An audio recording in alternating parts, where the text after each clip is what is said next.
편 3절에서 6절까지입니다.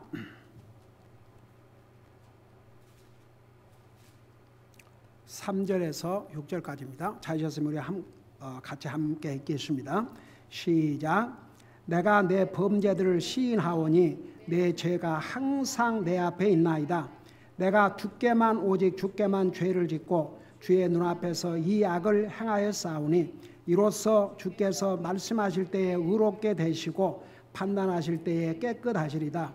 보소서, 내가 불법 중에서 형성되었으며 내 어머니가 죄 중에서 나를 수태하였나이다. 보소서, 주께서는 속 부분에 있는 진실함을 원하시오니 나로 하여금 은밀한 부분에 있는 지혜를 알게 하시리이다. 아멘. 앉으시기 바랍니다. 시편 51편은 참회의 시, 특별히 다윗이 우리아의 아내 밧세바와 죄를 지은 다음에 성령의 감동으로 기록한 시가 바로 이 51편이옵시다. 지난번에 서론에서 죄를 지은 자를 해하고 그 다음에 아프게 한다는 거, 죄는 다른 사람을 해치고 아프게 한다는 거, 그 다음에 셋째는 죄는 하나님을 슬프시게 한다는 것을 설명해 드렸죠. 그리고 이제 1절에서 2절까지는 다윗의 기도의 내용입니다. 1절에 보면 긍휼을 베풀어 달라고 그랬습니다. 여러분, 우리 하나님은 인자의 하나님이십니다. 자비의 하나님이십니다. 죄를 지은 다음에 제일 먼저 하나님 앞에 기도해야 될 내용이 바로 그것입니다. 하나님, 저에게 자비를 베풀어 주셔서 저의 죄를 용서해 주소서. 그 다음에 두 번째는 내 범죄들을 치워주소서. 여러분, 옛날에도 한번 그 얘기를 한 것 같은데, 어떤 아들이 하도 말을 안 들어서 매를 때렸어요. 어찌하여 내가 이렇게 잘못하고 내 마음을 아프게 하냐. 그러니까 잘못했다고 빌면서 다시는 안 그럴게요. 그러니까 엄마가 그래, 그러면 네가 잘못할 때마다 네 방 벽에다가 못을 박겠다. 그리고 네가 이제 그걸 정말 뉘우치고 돌이키고 잘못을 하지 아니하면 그 못을 빼겠다. 근데 이제 한번 잘못해서 이제 못을 박았는데 또 뉘우치고 반사하고 이제 더 잘하고 그렇게 하니까 그 못을 하나 뺐는데 이 아이가 갑자기 우는 거예요. 그래서 왜 우냐 그러니까 못은 뺐지만 저기에 흔적이 남아있지 않냐. 여러분, 우리가 죄를 지을 때마다 사실 우리 영혼에게 상처를 줍니다. 아픔을 줍니다. 흔적을 남깁니다. 다윗은 거의 너무 슬펐습니다. 그래서 내게 긍휼을 베풀어서 내 범죄들을 지워달라고 그랬습니다. 흔적이 없도록 지워달라고 그랬습니다. 그리고 내 불법에서 나를 철저히 씻기시며 내 죄에서 나를 정결하게 하소서. 거기까지 지난주에 공부한 것 같습니다. 근데 보세요. 여러분, 다윗을 보면요, 다윗이 절대 도덕적으로 아주 깨끗한 사람이 아니었습니다. 우선 다윗은 전쟁에서 많은 피를 흘렸습니다. 그건 전쟁에서 피를 흘린 건 살인과는 물론 다르지요. 그러니까 나중에 정말 다윗은 그 소원이 하나님의 집을 짓는 것인데 그렇지 않습니까? 하나님께서 다윗에게 너 마음은 좋다. 그러나 너는 전쟁에서 너무나 많은 피를 흘려서 너 손으로 성전을 짓는 것을 내가 허락하지 아니하고 내 아들, 내 뒤에 너 자리를 이을 왕은 평화의 왕일 것이니 내가 그를 통해서 저를 지으리라.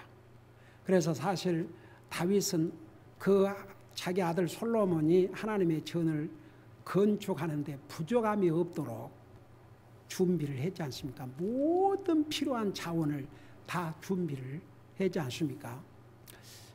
그 다윗을 보면 참 이런 악을 행하고 그랬습니다. 이런 사람을 하나님께서는 내 마음에 합한 자라고 그랬고 그의 후손을 통해서 우리 인류의 메시아 예수 그리스도께서 오셨고, 이 다윗을 통해서 이 많은 성경을 기록하고, 특별히 우리 예수님에 대한 예언이 다윗의 손을 통해서 기록한 시편에 얼마나 많이 나온지 모릅니다. 이것이 우리에게 무엇을 가르쳐준 줄 아십니까? 우리는 어차피 연약해서 하나님 앞에 잘못을 많이 하고 삽니다. 사람의 눈에 자기가 생각할 때 이 정도면 괜찮다. 그 기준 갖고는 안 됩니다. 하나님은 거룩하신 하나님이십니다. 오죽하면 여러분 신약 성경 와서도 내가 거룩하니 너도 거룩하라. 거룩하다는 것은 구별된 삶이죠. 그러니까 우리가 참 죄를 안 짓고 살 수가 없습니다. 우리가 죄를 그러니까 꼭 도둑질하고 강도질이라 죄가 아니고, 예를 들어서 오늘 아침에 제가 수없이 얘기했죠. 하나님의 구속받은 하나님의 자녀들은 하나님의 자녀들로서 살라는 기준을 어기면 이게 죄입니다, 여러분. 어찌하여 그걸 시리어스하게 생각하지 않느냐? 항상 기뻐하라. 이게 하나님의 명령입니다. 쉬지 말고 기도하라. 주님의 명령입니다. 범사에 감사. 주님의 이것을 아무런 의미도 없이 그냥 그런갑다. 이게 그리스도인들에게 주신 하나님의 삶, 우리 삶의 기준입니다. 근데 보세요. 이 다윗의 삶을 보면 어떤 면에서는 이게 뭡니까?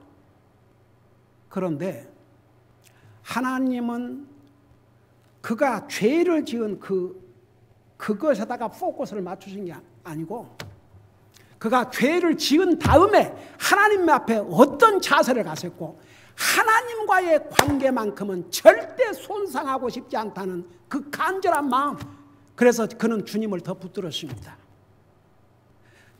정말 나는 주님 없이는 살 수가 없나이다. 그런 내용들이 이 다윗의 손을 통해서 기록한 성경에 수없이 나옵니다. 주는 나의 목자시 내게 부족함이 없도다. 주는 나의 힘이시오 나의 반석이시오. 얼마나 많은 고백을, 하나님에 대한 고백을 이 다윗의 입을 통해서 하게 했습니까? 키는 뭔지 아세요? 우리는 어차피 연약해서 잘못할 때가 많이 있습니다. 그럴 때마다 그 잘못에 매달려 가지고 점점 주님과 멀어지고 자기 자신을 영적인 시구렁텅이에 떨어지지 말고 주님을 더 붙들어야 됩니다. 주님을 더 붙잡아야 됩니다. 주님의 도움을 구해야 됩니다. 더 주님에게 가까이 가려고 노력을 해야 됩니다. 여러분, 그럴 때에 정말 여러분 하나님의 기적적인 그 영적인 기쁨과 평화와 힘을 체험하게 될 것입니다. 여러분, 이 세상에 많은 사람들 하나님 만나지만 하나님에 대해서 너무 모르는 분이 많은 것 같아요. 적어도 우리 교회 성도님들은 별로 변명할 여지가 없다고 생각합니다. 왜? 저는 매주 적어도 4번을 하나님이 어떤 분인가를 전하고 있습니다. 여러분들이 제대로 듣는다면 핑계할 수가 없습니다. 우리 하나님은 보세요. 왜 이런 내용을 기록해서 우리에게 준 줄 아세요? 다윗은 이런 죄까지 지었습니다. 남의 아내와 잠을 자고 그의 남편을 죽였습니다. 이 세상에 이 하나님 안 믿는 세계에서 용납할 수 없습니다.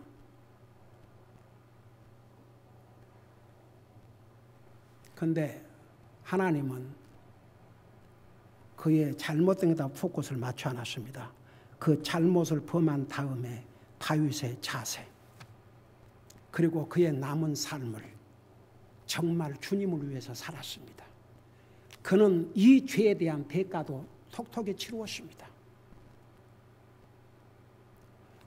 자식이 압살롬, 그 다윗이 사랑하고 얼마나 잘생겼고, 그 자식이 아버지를 모반하고 반란을 일으켰지 않습니까? 다윗 울면서 도망을 갔습니다. 다윗의 첩들을 자기 아들 압살롬이 백주에 백성들이 보는 앞에서 그 침실을 들어갔습니다. 대가를 혹독하게 치렀습니다. 그럼에도 불구하고 하나님은 그를 사랑하셨습니다. 왜 그런지 아세요? 다윗은 진실로 뉘우치고 반성하고. 그러니까 시편 50편을 보세요. 다윗이 죄를 짓고 난 다음에 이로 말미암아 혹시 자기와 주님과의 관계가 멀어지고 정말 주님으로부터 멀어질까 봐서, 주님과의 관계를 손상할까 봐서 거기에다 포커스를 맞췄습니다. 그게 하나님의 마음에 들었습니다. 그래서 그를 가리켜서 다윗은 내 마음에 합한 자라고 그랬습니다. 여러분, 아주 그냥 쉽게 설명. 자식 중에서 한 자식은 그런 대로 잘해요. 잘하고 오는데 맹맹해. 무슨 익스프레션도 없고 전혀 그냥 그야말로 물에 물 탄 듯 그 세상 말 있지 않습니까? 그냥 싱거워. 사람 중에서 그런 자식들 있잖아요. 근데 그렇다고 해서 특별히 잘못한 것도 없고 그래요.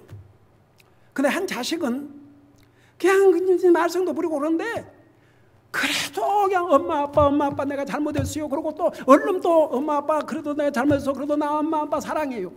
만일에 그런다 그러면 그 부모 입장에 볼 때는 물론 말 잘 듣고 잘하는 자식 고맙고 그러겠지만 그 부모를 매달리고 그런 자식에게 아무래도 그 업섹션이 더 가지 않겠어요? 여러분, 똑같은 사울 보세요. 사울은 점점 멀어져 갔습니다. 점점 멀어져 갔어요. 이제는 나의 하나님이 아니고 당신의 하나님이었어요. 그리고 나중에는 점쟁이를 찾아갔습니다. 점쟁이를. 그러니까 보세요. 죄는 다 죄인이에요. 근데 어떤 사람을 하나님께서는 정말 기뻐하시냐면 죄를 짓지만 절대 하나님을 멀리하지 않고 더 하나님을 붙들고 더 주님을 사랑하고 더 주님을 섬기는 이 사람. 다윗은 그래서 망해버렸어요. 끝나버렸습니다. 신약 성경에 와봐요. 베드로 그 두려움 속에서 3번을 주님을 부인했는데요. 참 그 어메이징이죠. 처음에는 모른다고 그러다가 또 모른다고 그러다가 나중에는 주님을 저주하면서까지 부인했다고 그러십니다. 근데 닭소리가 딱 들리니까 그는 비통하게 울었다고 그러십니다. 그러지만 그는 그 순간에 완전히 딴 사람이 됐습니다. 자기가 3번이나 부인했던 그 주님을 위해서 그는 자기 목숨을 버렸습니다. 근데 가룟 유다는 예수님을 돈에 팔았습니다. 나중에 양심이 가책이 돼서, 만일 그가 양심이 가책이 돼갖고 주님 앞에 와서 제가 어떻게 감히 주님을 팔 수 있습니까? 잘못했습니다. 용서해 주십시오. 우리 주님이 용서 안 해줄 것 같아요. 용서해 주세요. 여러분, 하나님 앞에 용서를 구하면요, 용서 못 받을 죄가 없습니다. 성경은 그걸 보여주고 있어요. 그런데 어떻게 했습니까? 가서 자살해버렸어요. 그래서 여러분들도 그렇게 살기를 바랍니다. 진짜 그래야 돼요. 우리는 어차피 연약해서 우리 뜻대로 살 때도 많고 정말 주님의 자녀로서 기본적인 것도 못하고 살 때도 많이 있고, 제가 오늘 그 신명기를 마무리하면서 하나님의 순종하면 보게 된다니까 너무 막연할까 봐서 내가 구체로 얘기해 줬는데, 우리가 그런 면에서 실패하고 했을지라도 다시 마음을 가다듬고 더 주님을 붙들고 더 주님 의지하고 더 주님 앞에 기도하고 더 주님 앞에 감사하고 이렇게 하다 보면요, 나도 모르게 진짜 내 영적인 삶이 다 견고해져요. 세상은 갈수록 무섭습니다. 사탄은 강조합니다. 우리를 믿음에서 무너지게 하고 주님으로부터 멀어지게 하고 말씀으로부터 멀어지게 하고 기도로부터 멀어지게 하고. 여러분, 혹시라도 우리 가운데 나야 괜찮을 것이야, 그게 바로 사탄의 거짓말입니다. 절대 그런 말에 속지 마세요. 그러니까 보세요. 이 시편 50을 보면서 어떻게 이런 죄를 지은 다윗을 하나님께서 그렇게 사랑하시고 내 마음에 아팠냐든가 그 마음을 보신 거예요. 그래서 여러분 보세요. 여러분, 이런 죄를 보면 다윗도 하나님의 마음에 든 사람이 됐습니다. 무엇 때문에 그랬느냐? 죄를 범한 그 다음에 그는 주님과의 관계의 손상만큼은 절대 원하지 않았습니다. 자, 그걸 생각하면서 잠깐 여러분 다윗의 고백을 보십시다. 이제 1절에서 2절까지는 다윗의 기도고 3절에서 6절까지는 다윗의 고백이 나와 있습니다. 여기에 뭐라 하십니까? 내가 내 범죄들을 시인하오니 내 죄가 항상 내 앞에 있나이다. 이제 이것이 아주 중요합니다. 자기가 잘못했을 때 고백을 해야 됩니다. 그래야 내 양심이 항상 깨끗해집니다. 여러분 세수 일주일에 몇 번 해요? 세수 일주일에 몇 번 해요?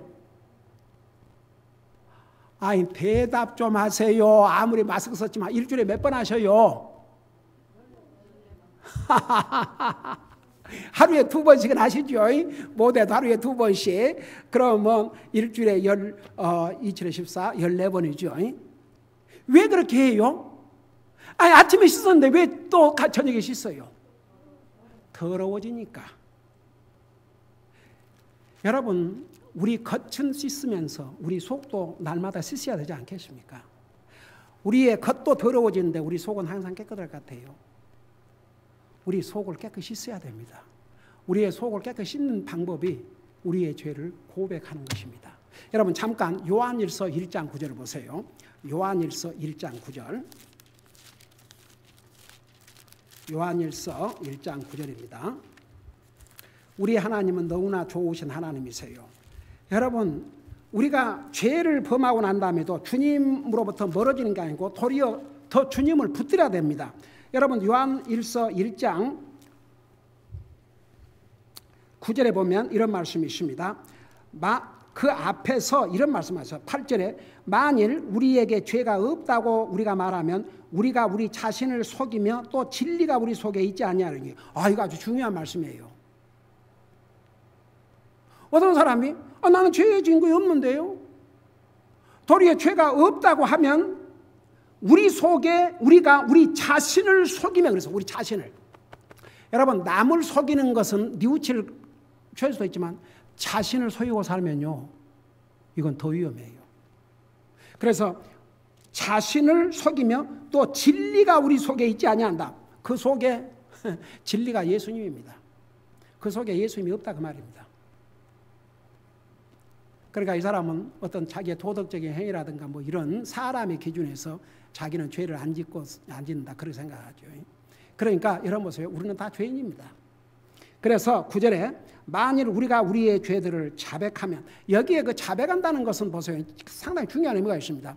여러분 그 스피시픽 예를 들어서 하나님 앞에 죄를 고백할 때 나의 모든 죄 이렇게 하면 안 됩니다. 오늘 여러분들에서 말로 뭔 죄를 지었다면 주님 오늘도 제가 말로 지은 죄 제 행동으로 지은 죄, 내 마음으로 지은 죄들을 구체적으로 주님 앞에 알려드려야 됩니다. 제가 오늘 이런 마음으로 이런 죄를 지었습니다. 혹은 내가 내 행동으로 이런 죄를 지었습니다. 혹은 내가 말로 이런 죄를 지었습니다. 그것을 자세하게 구체적으로 알아야 그게 고백입니다. 그냥 우리의 모든 죄를 용서해 주죠. 그러면 자기도 그 죄에 대해서 크게 뭐 없지요. 그러니까 구체적으로 내가 이런 면에서 하나님 앞에 오늘 잘못을 했습니다. 잘못된 생각을 했습니다. 잘못된 판단을 했습니다. 잘못된 결정을 했습니다. 용서해 주십시오. 그리고 바로 하게 해주세요. 그게 고백입니다. 그래서 우리의 죄들을 자백하면 그분께서는 신실하시고 그 영어로 faithful, 신실하다 그 말은 우리 주님은 변덕을 부리질 않아요. 우리 주님은 신실하시던가 faithful. 믿을 수 있어요. 우리 주님은. 주님이 용서해 준다고 용서 안 하실 것 같아요. 용서해 주세요. 그러니까 그 대신 우리의 죄를 고백을 해야 됩니다. 고백하면 그분께 신실하시고 의로우사. 여러분 우리 의로우신 하나님은 거짓말을 하실 수가 없습니다. 그러니까 용서해 주신다 그랬으니까 용서해 주세요. 의로우사.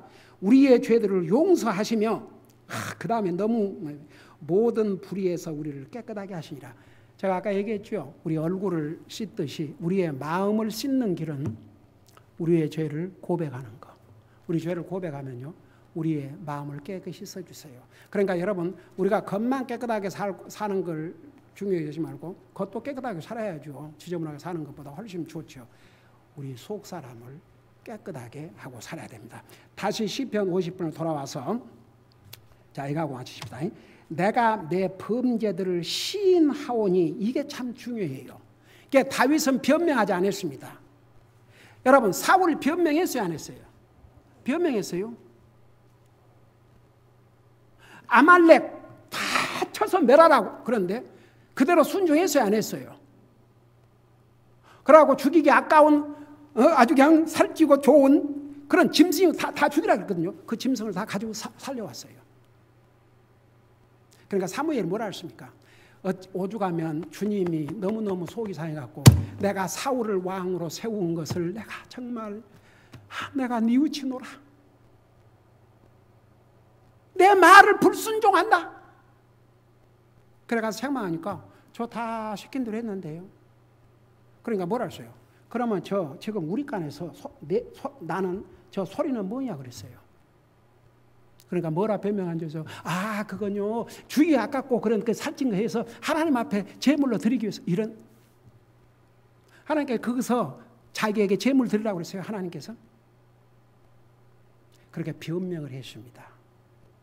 다윗은 완전히 다른 모습입니다.